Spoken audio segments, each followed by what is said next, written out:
भारत लाया गया है मुंबई 26/11 के हमले का गुनहगार आतंकी तहव्वुर राणा को भारत ले आया गया है।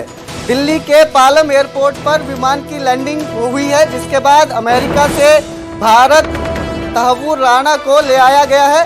तहव्वुर राणा को हिरासत में लेगी एनआईए। एयरपोर्ट से एनआईए मुख्यालय ले जाया जाएगा। तहव्वुर राणा का मेडिकल टेस्ट करवाया जाएगा। एनआईए 26/11 मुंबई हमले का मास्टरमाइंड है तहव्वुर राणा। तो बड़ी खबर इस वक्त की, भारत लाया गया है मुंबई हमले का गुनाहगार तहव्वुर राणा भारत ले आया गया है। एनआईए इसको हिरासत में लेगी, इसका मेडिकल करवाया जाएगा। एयरपोर्ट से एनआईए मुख्यालय ले जाया जाएगा तहव्वुर राणा को। राणा का मेडिकल टेस्ट करवाएगी। 26/11 मुंबई हमले का मास्टरमाइंड है तहव्वुर राणा। बड़ी खबर इस वक्त की, तहव्वुर राणा को भारत लाया गया है, अमेरिका से भारत लाया गया है। दिल्ली के पालम एयरपोर्ट पर विमान की लैंडिंग के बाद इसे एनआईए हिरासत में लेगी। हिरासत में लेने के बाद मेडिकल टेस्ट करवाया जाएगा। एनआईए के मुख्यालय ले जाया जाएगा। राणा का मेडिकल टेस्ट होगा। 26/11 हमले का मास्टरमाइंड है राणा। तो इस समय की बड़ी खबर है ये, 26/11 हमले का जो गुनहगार है तहव्वुर राणा, उसे अमेरिका से भारत ले आया गया है। भारत लाया गया है। दिल्ली के पालम एयरपोर्ट पर प्लेन की जो है लैंडिंग हुई थी, उसके बाद जो है एनआईए हिरासत में लेगी तहव्वुर राणा को।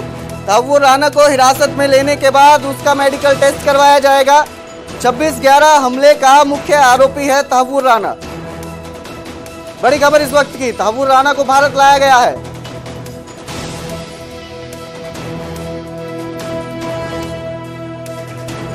इसी खबर पे हमारे साथ रवि मिश्रा जुड़े हुए हैं ज्यादा जानकारी के लिए।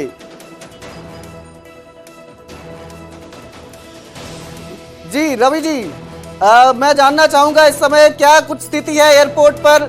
जो है तहव्वुर राणा को लाया गया है, 26/11 का गुनहगार है, क्या कुछ है अपडेट इस मामले में?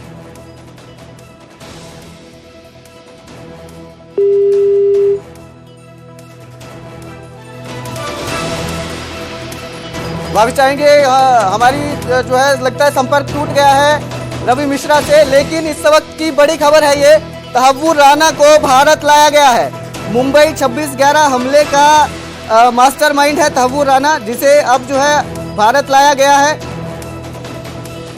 दिल्ली के पालम एयरपोर्ट पर विमान की लैंडिंग के बाद इसे भारत लाया गया है। तहव्वुर राणा को एनआईए हिरासत में लेगी। एयरपोर्ट से एनआईए मुख्यालय ले जाया जाएगा तहव्वुर राणा को।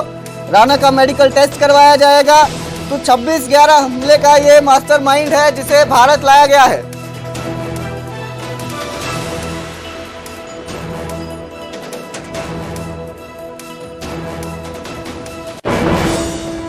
बीजेपी सांसद और अभिनेत्री कंगना रनौत एक बार फिर सुर्खियों में है।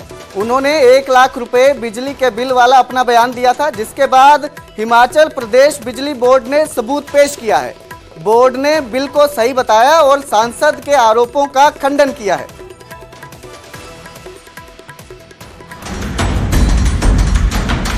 पहले कंगना रनौत का इल्जाम कि मेरे को इस महीने गांधी जी मेरे मनाली के घर का 1 लाख रुपया बिजली का बिल आया, जहां मैं रहती भी नहीं।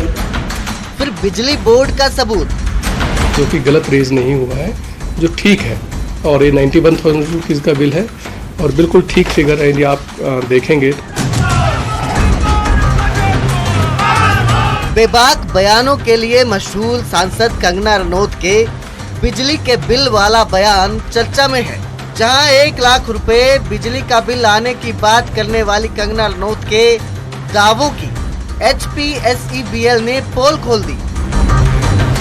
वो तो नहीं कह सकता हूँ, लेकिन उनकी एक शिकायत के रूप में मैं इसको ले रहा हूँ कि उन्होंने शिकायत करी है कि उनका बिल जो है वो गलत रेज हुआ है, जो कि गलत रेज नहीं हुआ है, जो ठीक है, और ये 91,000 रुपीज़ का बिल है और बिल्कुल ठीक फिगर है। यदि आप देखेंगे तो पुराने एरियाज इसमें नज़र आ रहे हैं, तो ये एरिया नहीं होते तो ये बिल डेफिनेटली कम होता है।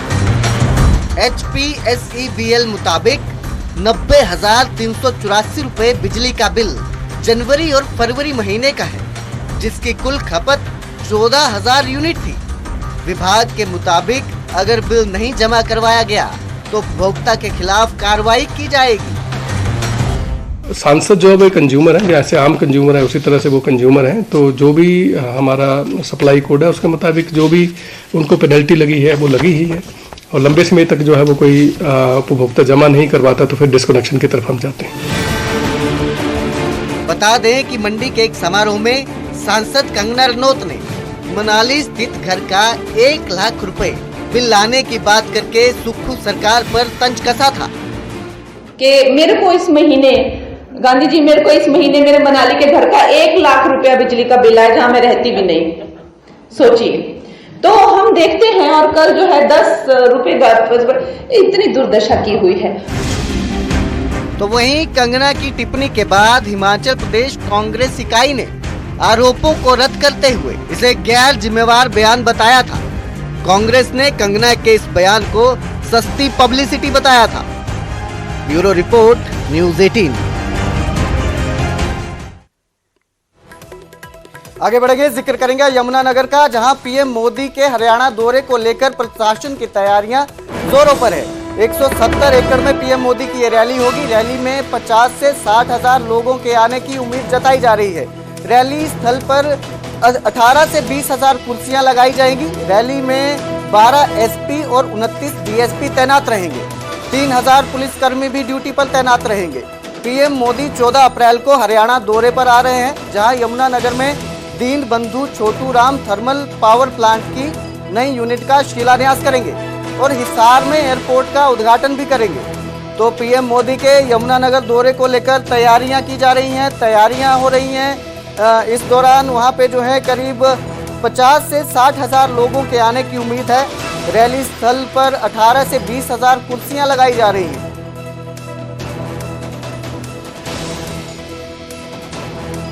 14 अप्रैल को प्रधानमंत्री नरेंद्र मोदी की रैली होनी है, किस तरह की तैयारियां की जा रही है?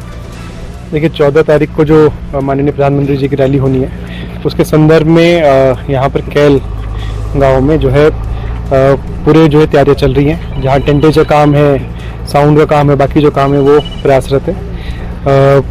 जो विभिन्न जिलों से हमारे प्रधानमंत्री जी को देखने के लिए जो लोग आएंगे उनके लिए भी हमने 3 पार्किंग चिन्हित करी है और करीबन जो है 80-90 एकड़ जो है पार्किंग के लिए भी रखी गई है। साथ ही साथ जो अगर सिक्योरिटी की बात करें उसके लिए जो है पुलिस के द्वारा जो है 22 एक नाके लगाए जाएंगे और करीबन 3000 से ज़्यादा मुलाजिम जो है वो ड्यूटी पे लगेंगे। हमारे भी जो विभिन्न विभागों चाहे वो स्वास्थ्य हो गया, निगम हो गए, बाकी भी महकमे, उनसे भी जो करीबन 1,500-2 हज़ार लोग जो हैं वो इस बंदोबस्त में लगे हुए हैं। और हमारा प्रयास है कि जो समय रहते टाइमली मैनर में ये तैयारियाँ पूरी हो जाए। सर, कितनी कुर्सियां लगाई जाएंगी और कितने लोगों के आने का अनुमान है इस रैली में? देखिए, अभी तो ये फिगर हम लोग ले रहे हैं, बट अभी अनुमानित करीबन 50-60 हज़ार लोग जो हैं उनके आने का अनुमान है। उसके अकॉर्डिंगली जो हम तैयारी करेंगे